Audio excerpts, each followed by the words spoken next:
here as we get started. Okay. Well, let's go ahead and get started. It is just 1 minute after 12. Thanks everybody for being here and taking some time from your lunch hour to join us to learn a little bit more about the presenting and touring program that the State Arts Council has to offer. My name is Emily Sollenberger. If we haven't met yet, I'm a program director here at the State Arts Council and oversee the presenting and touring program along with my colleague Laura Weiss, who's also here. And we will be kind of tag teaming between sections in this presentation. So you'll hear from both of us today. We'll go ahead and move us forward. So we're going to be talking about two pieces within the presenting and touring program, the touring grant, along with the Maryland Touring Artist roster. And as we get started, let's go through some grounding slides. Just as a reminder, here's a reference shot of Zoom. I know we've all been in Zoom and Google Meet and all those other platforms, but just as a quick reminder that you've got all of your tools in this dashboard, which typically shows up at the bottom of your screen. So just be mindful of that mute button and your video, which is towards the bottom left. You also have the option to participate in the chat. The chat in Zoom is public, but you can also send us private messages as needed. But feel free to use that chat to provide any kind of links, comments, questions, and we'll get to that. There's also the reactions button, so feel free to use that raise hand features, which is under reactions or any other reactions that you feel like using today. And we'll get to that raise hand as we can throughout the presentation. But we're a small group today, so once we get towards the end, we might not need that either. And some of you might have access to closed captions. If you need that, feel free to use. That's usually in your dashboard as well. And then, of course, that red button is your end meeting. If you hit that by mistake, you can jump back into the link that got you here in the first place. Okay, and the State Arts Council always likes to start with some grounding slides to get us started. I'm going to move some things around so I can read this. This is our equity and justice statement that the arts celebrate our state's diversity, connect our shared humanity, and transform individuals and communities. The Maryland State Arts Council and its supporting collaborators are committed to advancing and modeling equity, diversity, accessibility, and inclusion in all aspects of our organizations and across communities of our state. MSAC and its grantees are committed to embracing equity and non-discrimination, regardless of race, religious creed, color, age, gender expression, sexual orientation, class, language, and/or ability. We also have a land acknowledgement statement. This is fairly new to our grounding slides. Our colleague Ryan Coons put a lot of work into developing this statement along with elders from the different tribes and groups across the state to develop this. And you can find more on our website under the land acknowledgement section if you'd like to learn about a little bit more how about we got here, how you can develop one for yourself, or connect further with our team to help you with those resources. But I'll read this aloud for accessibility. We acknowledge that the land and waters now known as Maryland are the home to its first peoples, the Accohonic Indian Tribe, Assateague Peoples Tribe, Cedarville Band of Piscataway Indians, Choptico Band of Indians, Lenape Tribe, Nanticoke Tribe, Nassau-Wawash Band of Indians, Piscataway Conoy Tribe, Piscataway Indian Nation, Pocomoke Indian Nation, Susquehannock Indians, Youghiogheny River Band of Shawnee, and tribes in the Chesapeake watershed who have seemingly vanished since the coming of colonialism. We acknowledge that this land is now home to other tribal people living here in diaspora. We acknowledge the forced removal of many from the lands and waterways that nurtured them as kin. We acknowledge the degradation and that continues to be wrought on the land and waters in pursuit of resources. We acknowledge the right of the land and waterways to heal so that they can continue to provide food and medicine for all.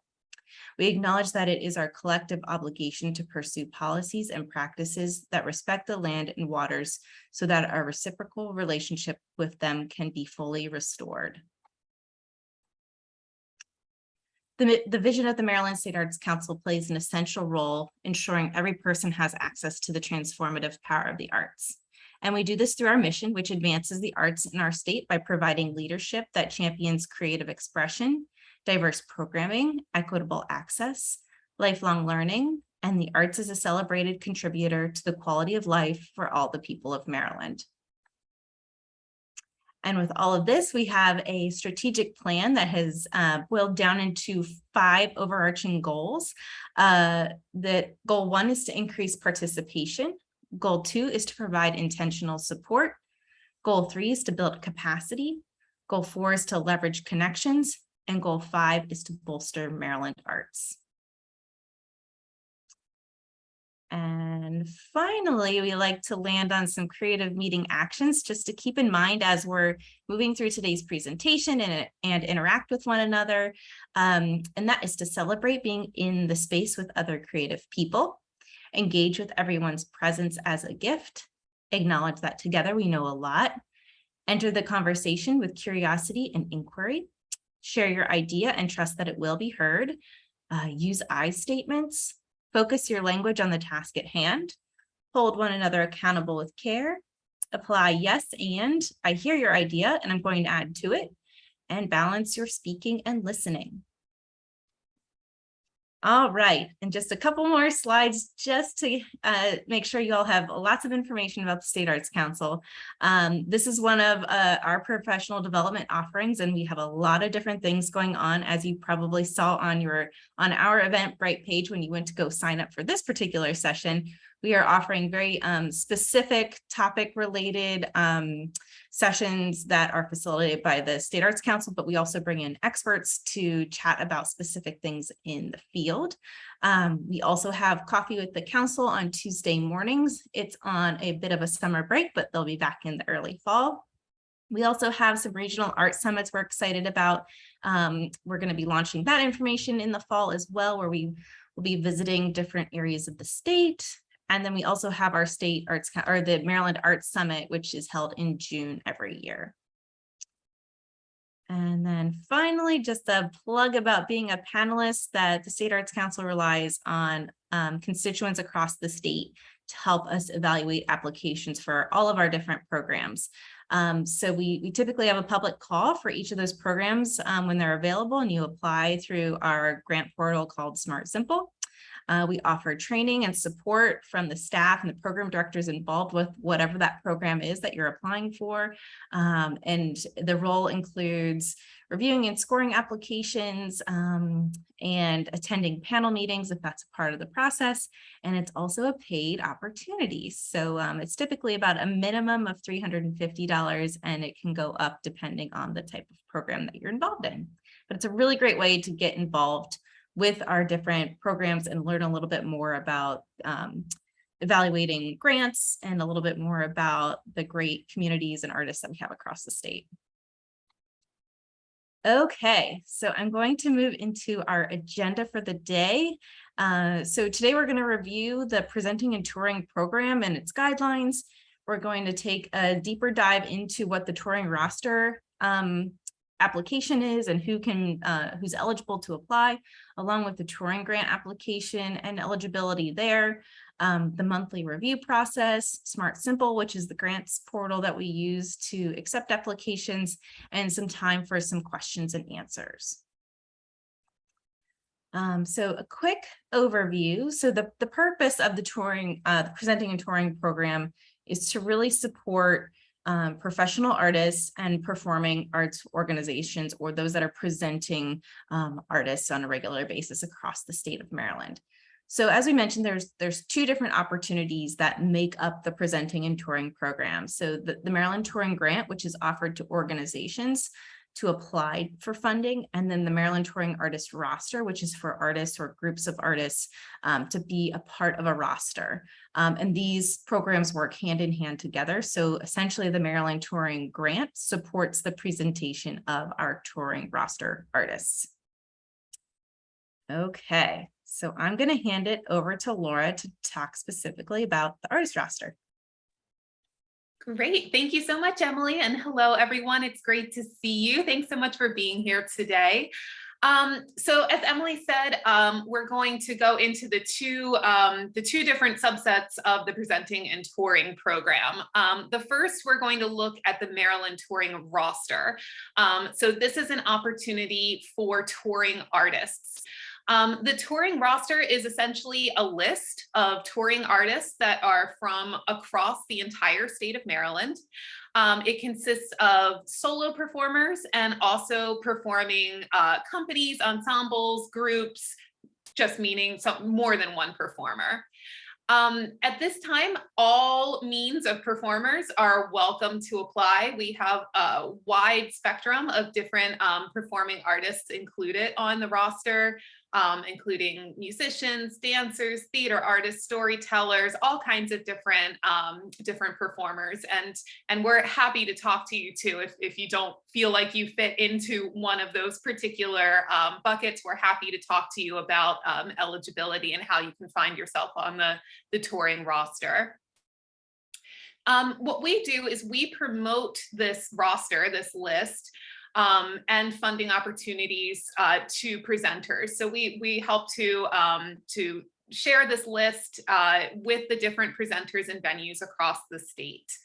The hope is that you on a touring roster will receive bookings and artist fees while working collaboratively with those presenters. The presenters are the ones that get the touring grant to support you as the touring artist coming to their organization or venue. The roster application, it's accepted on a rolling deadline. So what that means is you can apply literally anytime that you want. And then those applications are reviewed monthly. And in a couple of slides, we'll go through that entire timeline of what that looks like on a monthly basis.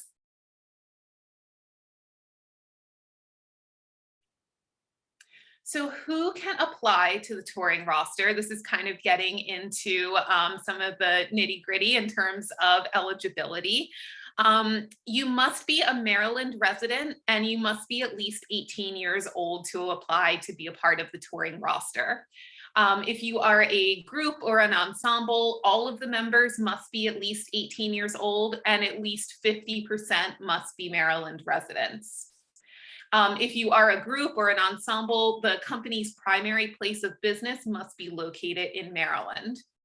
We do accept college and university-based performers. So if you're in school and as long as you're 18 and older, but you must be within a group that performs regularly off campus for professional fees. So if it's an ensemble that's performing strictly for the school and only in student-based activities, you're probably not going to be considered eligible at this time. But if you're, a group or a band or a chorus or something that's performing off campus for professional opportunities, then you could be eligible to apply. One thing to note is that if we do have some nonprofit organizations who are a part of the roster.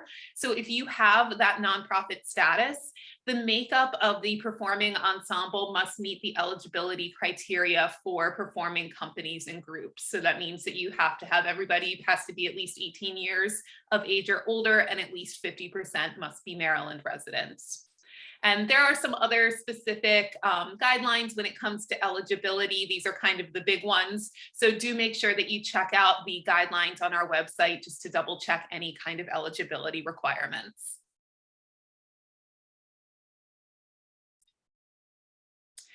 Something else just to point out is that in addition to all of those, residency requirements and age requirements and things like that, is that applicants must be able to demonstrate that they have a successful history of professional touring engagements.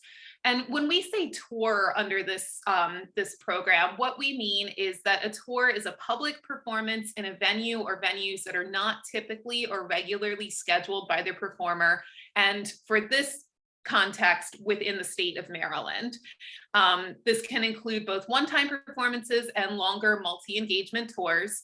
And again, like we say here, a tour does not equal national or international travel in this particular context. So we're looking at touring throughout the state of Maryland. The touring roster application, it's relatively brief. It has just 5 narrative questions, plus it asks for some attachments as supplemental materials. The application, it's going to be looking at these brief narratives that focus on your artistic goals and how touring fits into those goals. It looks at touring management and programming arrangements.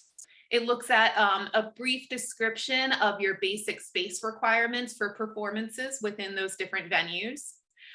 If you do have any educational or residency offerings that are a part of your tour and what you offer, you can also list those within the context of the application. It's optional and not scored, but if that is something that you provide when you go into a venue or a location, you can certainly talk about them here. And then there's also then some supplemental materials, which are mainly attachments, and those include some work samples, so some videos or audio samples, brief list of touring engagements over the past few years, an example of your contract, and an example of promotional materials. You can find a full breakdown of the application and the scoring rubric that is used by the panelists to go through each and every application on our website, and that'll break down the exact scoring for each narrative question. We get a lot of questions about the touring roster. These are some of what we would call our FAQs that we see come up over and over again. One of those is, I've been accepted onto the touring roster. When do I get my grants? So it doesn't, it's a kind of a 2-part process. If you, the touring roster itself is not a grant program. So the funding does not come just from being on the touring roster, but you need to be a part of the touring roster to then receive a touring grant that an organization would apply for. So it works in conjunction with that touring grant. The touring grant, the funding through that touring grant would go to the organization or the venue to then present you at their location. So just being on the touring roster is not going to guarantee you funding, but it opens up that opportunity for venues or organizations to select you from the roster to bring you to their location. As we kind of talked about before, we're often asked, can being on the touring roster help with national or international bookings or travel?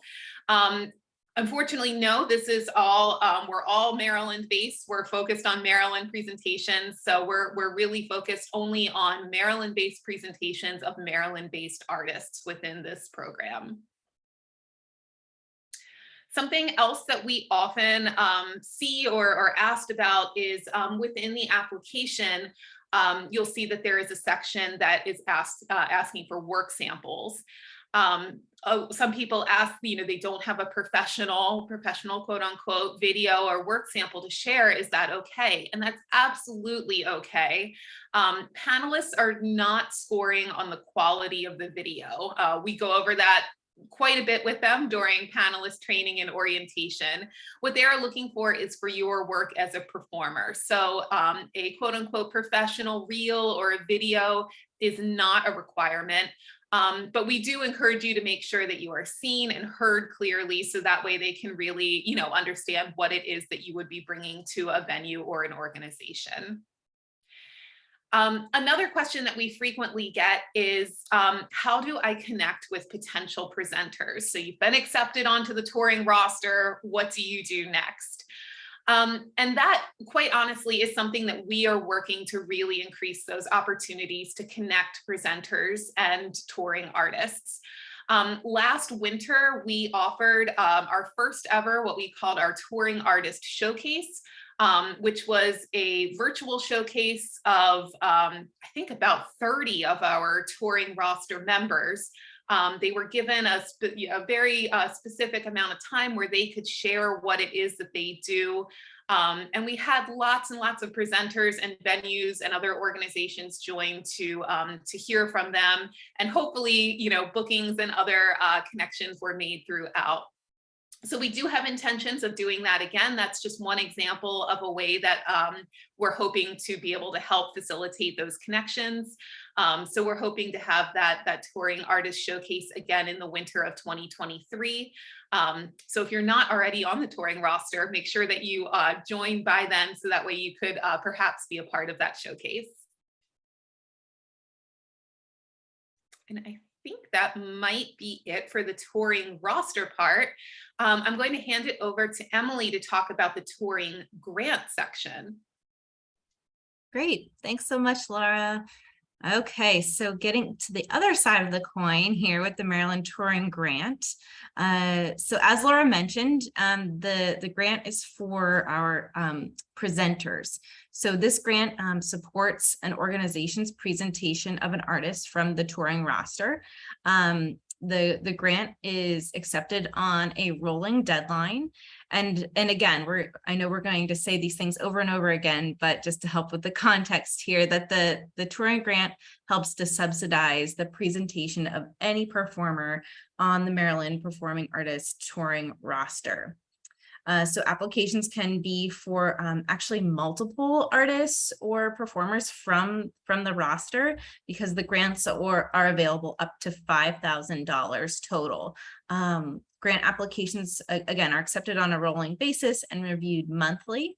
The one thing to note is that organizations can only receive one touring grant per fiscal year. So if you're thinking about hiring multiple artists, we definitely encourage you to put in one application that will cover multiple artists. And we'll get into that a little bit more further here. So again, who can apply for the touring grant? It's available to any nonprofit organization or program. So it's not for independent artists, but really focusing on nonprofit organizations or even government entities and colleges and universities. So the organization must be a 501c3 organization. And again, it's not just limited to arts organizations. It could be anything from a library or a place of worship, anything, a park or community organization that would be looking to hire artists throughout the year for events and performances. So the proposed presentation, it must be open to the public and take place in Maryland. So the application itself for the touring grant is also meant to be fairly short. So the applicant or the presenting organization would complete the contact information and organizational information for their particular organization. And then for each selected roster artist that they're interested in hiring and have been collaborating with, there's a separate narrative that is completed by the applicant. So again, you can select as many artists as you'd like within the full application, totaling up to $5,000 in a request. So that could be, one artist, or it could be upwards of 5-6 different artists that you might want to apply for. And for each artist that you're applying for, you would fill out a separate narrative for each of those artists within the overarching application process. Additionally, the applicant or the presenting organization would include a W-9 form along with an IRS letter of tax determination, just so we know that you are indeed a 501c3, and then sign off on that at the end. So when looking at specifically that narrative piece that is around the presentation of a touring artist, you're looking at 5 questions along with booking information, fees, and dates. So the 5 questions that we're focusing on within that narrative is about the collaboration between the touring artist and the organization. So how are you working together? How are you coming up with a contract? Maybe the marketing and the promotional efforts. How are you working together on this presentation? Additionally, the public value of the presentation. Why is it important to present the artist or the artists that you've selected to your community, and what would that mean for your community? What's the emotional and sensory experience that's intended? How do you want folks to feel when they're engaging with these artists? We also ask that you consider non-dominant norms, values, and narratives. What might make the presentation of these particular artists important to your community? What differences might they bring, or what might the community be opened up to when thinking beyond non-dominant norms, values, and narratives? Along with the engagement of audiences not currently served. So when you're thinking about the geographic area of service that you're serving, who might not you be connecting with, and how could the presentation of these artists maybe connect a little bit further? So you might want to think about different partners that would be helpful during the presentation of this artist's work. Or perhaps some different ways of marketing and promoting to certain groups and audiences and communities within your area. So again, just like Laura said about the touring roster, the full application and the scoring rubric can also be found for the touring grant on our website as well. So as mentioned before, the touring grants are available for up to $5,000. You can receive one grant for multiple artists. Each organization is eligible for one grant per fiscal year, so plan accordingly. So if you know you've got a whole season of artists that are coming up, just think about who can you include in your touring grant as early as possible. And as a reminder, touring grants are an all or nothing type of grant. So if you're awarded, you'll receive your full amount. So we don't offer percentages or portions of requested amounts. So it would be the full amount that you're requesting. And a couple other frequently asked questions that we hear from folks interested in the touring grant. So can a touring grant support a touring roster member performing at my child's school? So the performance supported by a touring grant must be open to the public.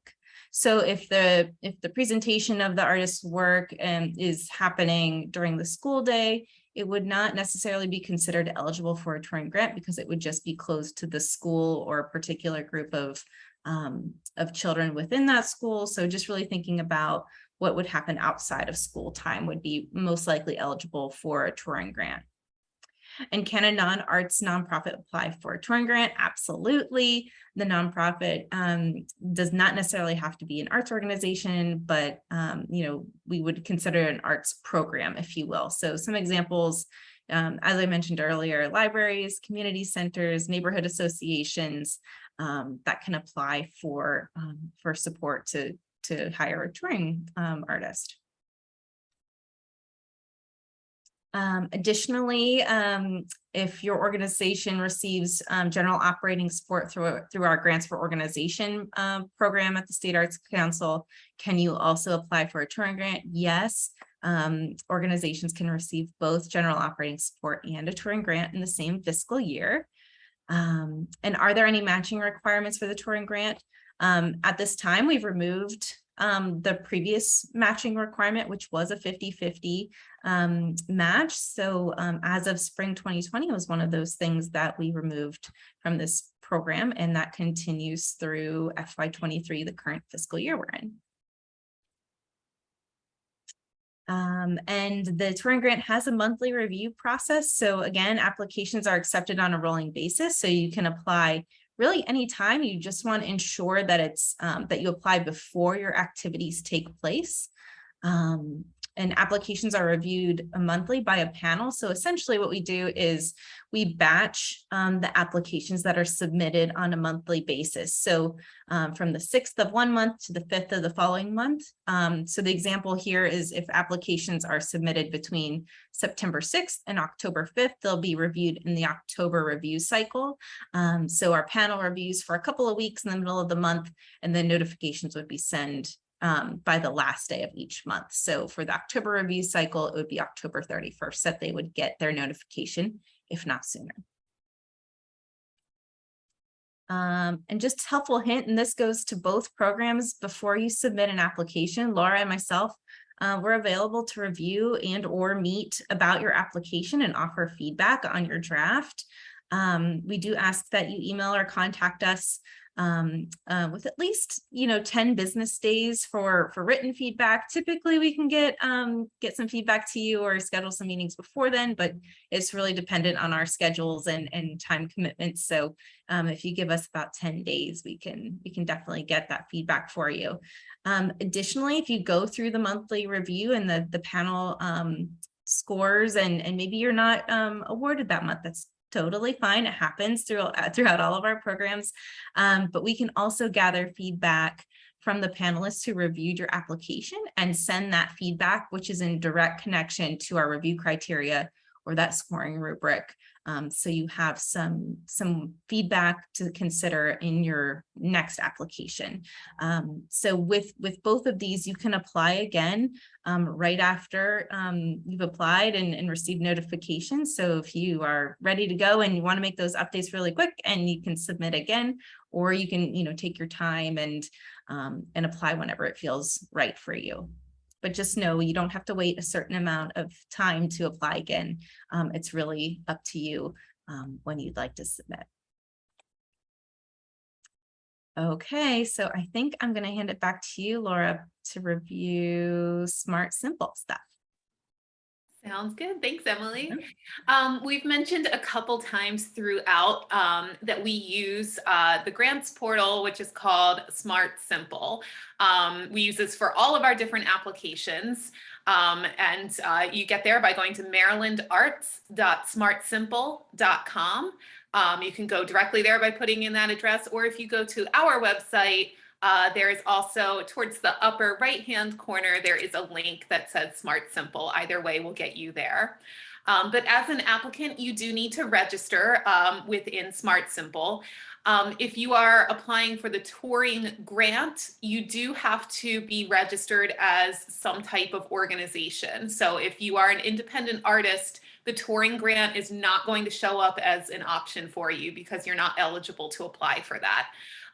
So I do point that out because sometimes people are involved at organizations and they also have an independent artist login for themselves personally. So just make sure that you're logged in with the appropriate organization login to get to that touring grant. For the touring roster, you can be registered as either an organization or an independent artist. Just to walk you through a couple of screens of what Smart Simple looks like. If you're not familiar with it, I see several people who are on here are already registered, so I think you probably know the drill, but just in case you don't, so you would go to marylandarts.smartsimple.com. You'd come to a screen that looks something like this. If you have that login information, you put your email and your password and click login. If you're new to the system, you want to click the little blue register button that's towards the lower left-hand corner, and that's going to bring you through a series of prompts so that way you can enter in your information either for yourself personally or for your organization. It walks you through pretty much all of it. You just need your basic contact information to get set up. Once you're logged in, either as an organization or as an independent artist, you'll be brought to your main dashboard area, which if you kind of scroll down just a touch, there's a section that will say My Applications. You're going to look for the Funding Opportunities section. And if you click on that Funding Opportunities, it's going to open up a whole list of all of the different applications that you are eligible for based on your profile type. For the presenting and touring program as a whole, there's going to be those two options. So if you are applying for the touring grant, it's going to appear as presenting and touring. So you can see presenting and touring there on the left, and then the Apply Now blue button. You would click the Apply Now blue button. If you are looking for the roster application, you're going to choose the presenting and touring roster application and click Apply Now. That's going to open up an application for you. One big helpful hint, and this is something that gets missed occasionally, is once you are brought to that screen to start the application, you must click Save Draft at the bottom to sort of activate the application. Sometimes we get emails of people saying, I'm here, but I can't enter anything in. That's why. You need to click on the Save Draft to start the application. If you, throughout the application, if you experience something where you're like, there's a field, but I can't enter something in, click Save Draft, and likely it has not been activated yet. So that's just sort of a helpful hint that sometimes we see throughout the application process. Once you click that Save Draft, your application is open, and it's pretty much going to walk you through it. There are a few different tabs that will walk you through contact information and the narrative information and the various attachments. And it's pretty much will bring you through that whole process, so that way you're able to kind of work your way through. You can always save your draft. You don't have to do it all in one sitting, and then you can come back to it.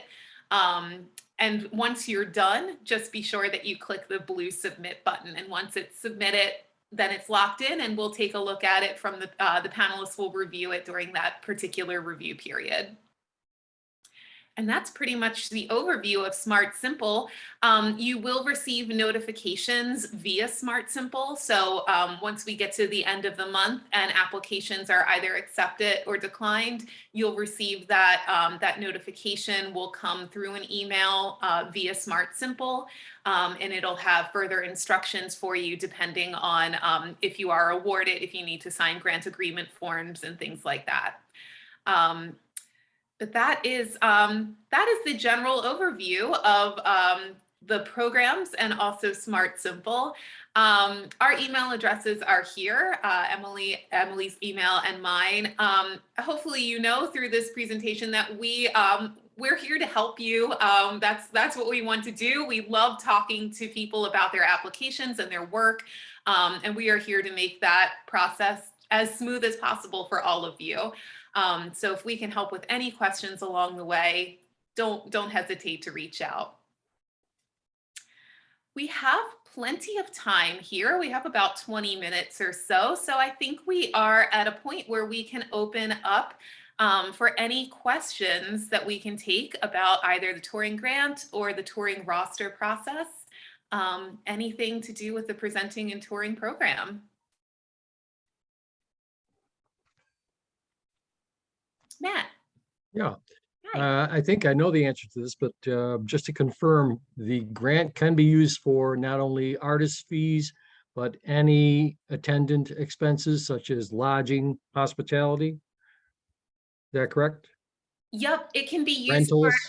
for anything to present, anything associated with that presentation. So yes, it can be the artist fees, travel, gas, mileage, hotels, meals, any kind of marketing associated with the presentation, basically anything to make that presentation of those touring artists happen.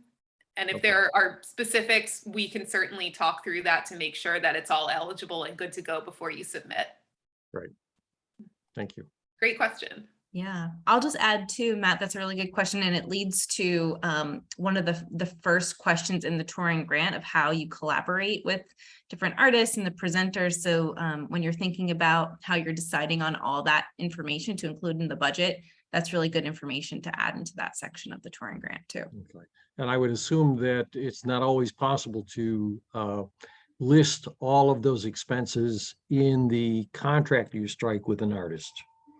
Marketing expenses, for one thing, would not be reflected in a contract, right?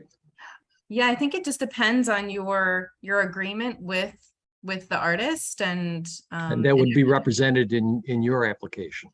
Yeah, it really depends on what the agreement is between the organization and the artist. So if you're just at your agreement with the artist is just to cover booking fees, you can certainly then itemize those additional expenses out in the grant. Great, thank you. But sometimes we do see folks that say, you know, the artist fee also includes travel, lodging, and all those things in one umbrella. So it's really, it depends on what you all agree to. Thank you.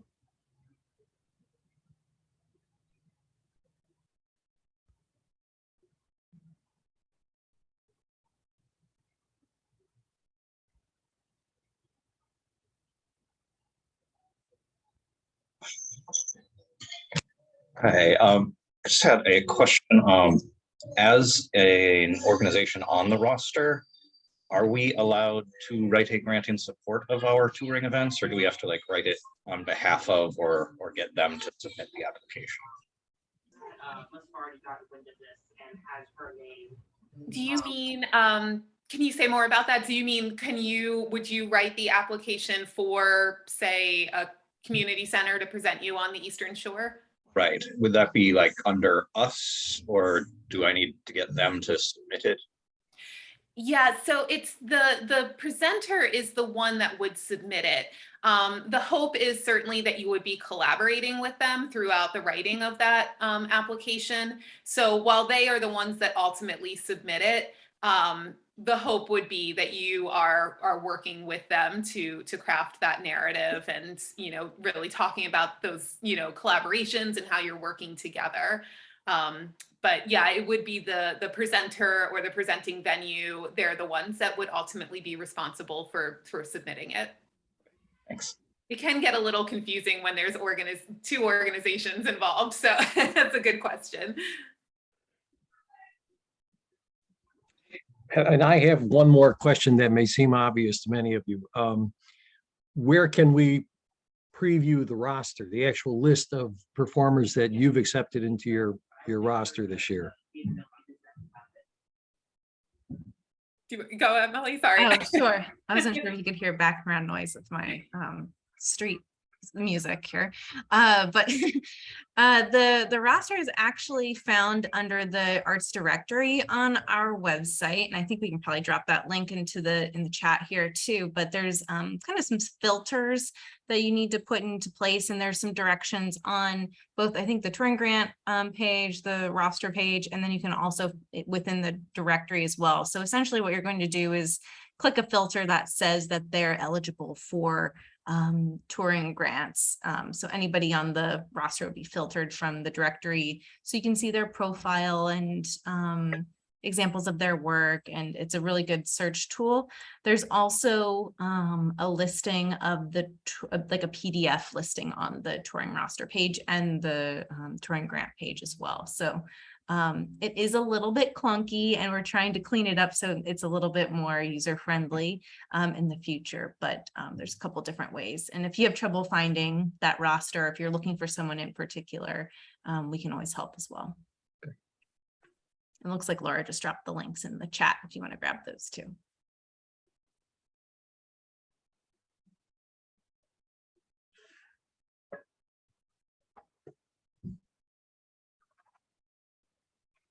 Any other questions?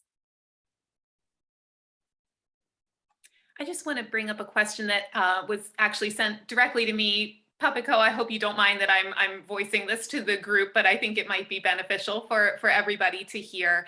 There was a question about bringing in an out-of-state director for their main stage show in October, who they would love to house. Unfortunately, that doesn't really fit under this particular program because the director, first of all, is out of state. So they would not be eligible.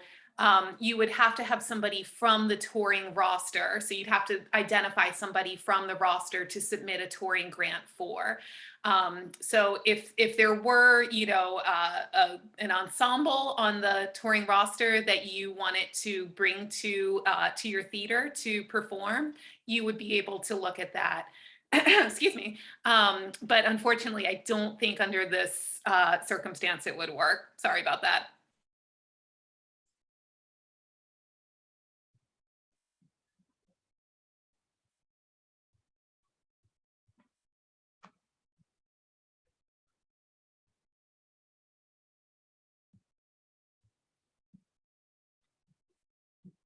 Any other questions that we can help with?